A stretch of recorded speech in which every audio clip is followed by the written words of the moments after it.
అయినప్పుడు కూడా ఊళ్ళో కూడా అనుకుంటూ చెప్పినారు. నేనైతే ఇక్కడే ఉన్నా.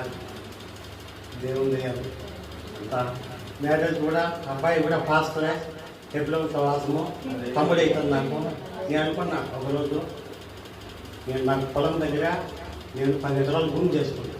పక్కన ఖాళీ ఉన్నాను 2 ఎకరాలు వాస్తున్నా.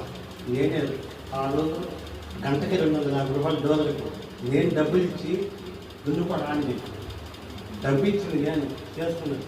అతను మందిరానికి వస్తాను ఉన్నాడు. ఒకరోజు చెప్పిన వాళ్ళ నాన్నతో సుజాత నుంచి శాతం లేగా బాధపడాకు అనేసి అదే మాట దేవుడు పొలము సాయపడినా తమ్ముడే సంబంధికులే. వాళ్ళ నాన్న అయితే మన మీద ఎక్స్పర్ట్. ఎప్పుడు కూడా లైన్ చేసినా కూడా లైన్ చేసినా నేను కరెంట్ 2 కిలోమీటర్లు లైన్ లాగి కరెంట్ బోర్డు వేసుకునేది నేను. నాకు ఆపోజిట్గా డబ్బులు ఇచ్చి సరిగ్గా ట్రాన్స్ఫారం పెట్టుకున్నాను. అయినా కూడా నేను అనుకోలేదు. మనోడి ఫోన్ లేదు. ఆ దయ ఆ గుణం నాకు ఇచ్చింది. మనందరూ నేను పడైపోతాను. ఎందుకంటే దేవుడిని నమ్ముకున్నాను కాబట్టి. జెసి డ్రైవర్ని నేను నాకేం పర్వాలేదు. అతను కూడా జెసి డ్రైవరే ఈరోజు చెప్పింది, ఫోన్ చేసిండు. నీకెందుకు ఏం కావాలన్నప్పుడు నీకు ఖచ్చితంగా అవుతుంది.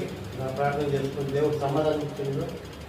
హైదరాబాద్ నుంచి వచ్చి సేవకుడు దేవుడి మతికి చేసిండు. పాప సుజాతని అడిగి ఈ పాపను తండ్రి చనిపోయాడు. ఎంతగానో ఏడుస్తుందండి. మరి చెప్పినప్పుడు అమ్మ నువ్వు ఏ సంఘానికి వెళ్తామో సంఘంతో ప్రార్థన చేయించమ్మా సంఘస్థులతో అయ్యగారితో చెప్పినప్పుడు అయ్యగారికి నేను చెప్పానండి. వెంటనే సర్వేరాజు గారు ఏ విషయంలో కానీ ఆయన ఏ పనిలో ఉన్నా కానండి దేవుడు ఆయన ఆశ్రయం దీవించి కుటుంబాన్ని కూడా దీవించాలండి.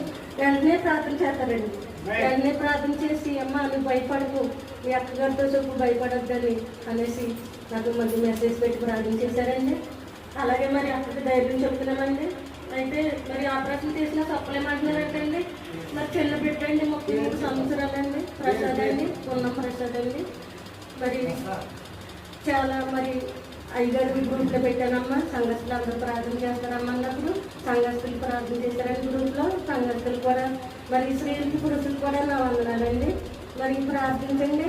అలాగే అక్కయితే చాలా బాధపడుతుందండి. 2 అబ్బాయిలు 1 అమ్మాయి అండి. తనైతే దేవుడు ఆశ్రయించిన మట్టికి చేతరాలు అయితే కాకుండా చేశారండి. దేవుడు 50 సంవత్సరాలు పోయిపోయి ఇంకా చేసేసిందండి.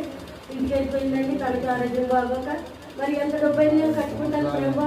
ఎంత డబ్బు కట్టినా నా వల్ల కాదు, కట్టిన డాక్టర్ వల్ల కాదు, నువ్వే బ్రతికించాలి ప్రభా అనేసి మరి దేవుడిని అడుగుతున్నాను లక్ష్మమ్మ అని చెప్పిందండి.